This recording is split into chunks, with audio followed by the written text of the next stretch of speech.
নবীর জামানায় এক হানজালা ছিল, যেই হানজালার ভিতরে নবীর প্রেম ছিল, যেই হানজালার ভিতরে ঈমানের পাওয়ার ছিল। কেবলমাত্র বিবাহের রাত্রিতে, আগের দিন বিবাহ করেছে, পরের রাত্রিতে তার বাসর রাত্রিতে পবিত্র গোসলের জন্য বের হয়েছে।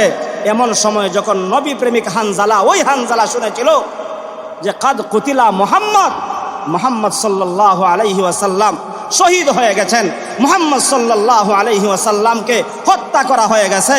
ওই বাসর রাত্রি থেকে বের হয়ে গোসলের জন্য যে গামছা কাঁধে ছিল, গামছা ফেলে দিয়ে স্ত্রীকে বলেছিল, স্ত্রী গোসল করব পরে, আগে ঘরের ভিতরে তলোয়ার দাও।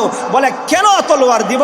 বলে যেই নবীর জন্য ইসলাম গ্রহণ করলাম, যেই নবীর মহব্বত আর ভালোবাসায় ইসলাম গ্রহণ করলাম, শুনেছি মদিনার অলিতে গলিতে নবীর হত্যার কথা, নবীজির ওয়াফাতের কথা সংবাদ হচ্ছে, নবী দুনিয়াতে থাকবেন না, আর আমি হানজালা বেঁচে থাকবো, আমি হানজালা গোসল করব, আমি হানজালা স্ত্রীকে নিয়ে আমি আনন্দ করব, সেটা হতেই পারে না। ও আমার স্ত্রী, তলোয়ার দাও, আমি চলে যাই উহুদের ময়দানে। সংক্ষিপ্ত কথা, ওই হানজালা নবীর প্রেমে, নবীর ভালোবাসায় বের হয়ে চলে গেলেন উহুদের ময়দানে। গিয়া দেখলেন পয়গম্বরে আরবি সাল্লাল্লাহু আলাইহি ওয়াসাল্লাম এখনো জীবিত আছেন, কিন্তু নবীজি আহত অবস্থায় আছেন। মাথার মধ্যে তীর ঢুকে গেল, তীর ঢুকার কারণে আল্লাহর পয়গম্বরের মাথা থেকে রক্ত পড়তে লাগলো। নবী প্রেমিক সাহাবী হযরতে হানজালা সহ্য করতে পারলেন না। হযরতে হানজালা নিজের দাঁত দিয়ে টান দিলেন, কিন্তু লোহা আসলো না, হানজালার দুইটা দাঁত ভেঙে গেল। আল্লাহর পয়গম্বরের দৃশ্য দেইখা হযরতে হানজালা সহ্য করতে পারলেন না, বেদিন বেঈমানদের মোকাবেলা করতে আরম্ভ করলেন। হযরতে হানজালা বেদিন বেঈমানদের মোকাবেলা করতে করতে গিয়া এরকম ভাবে আঘাত প্রাপ্ত হইয়া তিনিও দুনিয়া থেকে বিদায় হয়ে গেলেন। সংক্ষিপ্ত কথা, যুদ্ধ শেষ হয়ে গেল। আল্লাহর পয়গম্বর বললেন, ও আমার সাহাবীরা, আমি তো আহত হয়ে গেছি, আমি তো হাঁটতে পারবো না, তোমরা যারা জীবিত আছো, তোমরা যারা সুস্থ আছো, যারা শহীদ হয়ে গেছে, সমস্ত শহীদদের লাশ একত্রিত করো।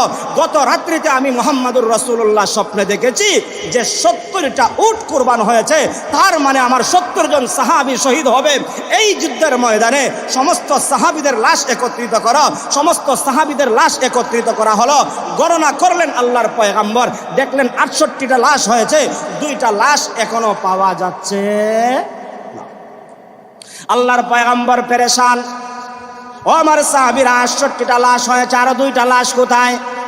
যাও পাহাড়ের অলিতে গলিতে গিয়া তালাশ করো, 2টা লাশ কোথায় আছে।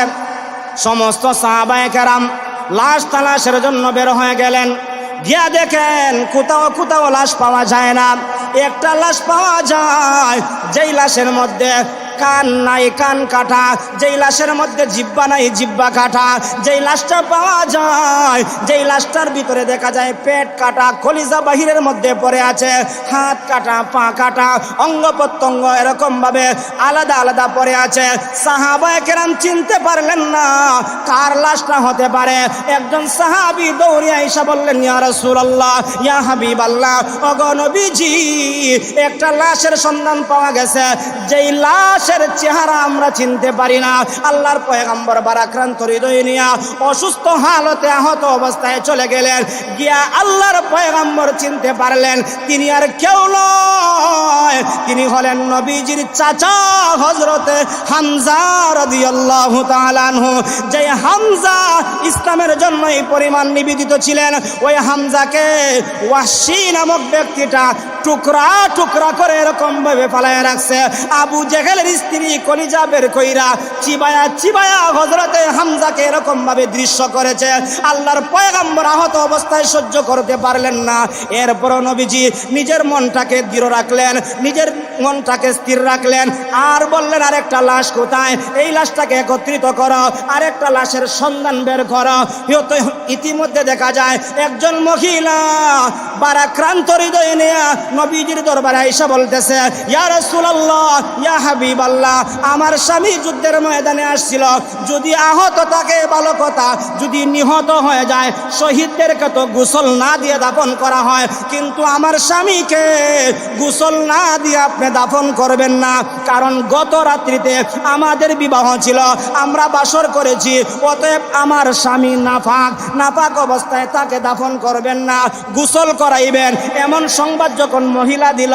আল্লাহর পয়গম্বর আকাশের দিকে তাকাইলেন, তাকানোর সঙ্গে সঙ্গে আমার আল্লাহ তাআলা ফেরেশতাদের সরদার হযরতে জিবরাইল আলাইহিস সালাতু ওয়াস সালামকে পাঠায়া দিলেন।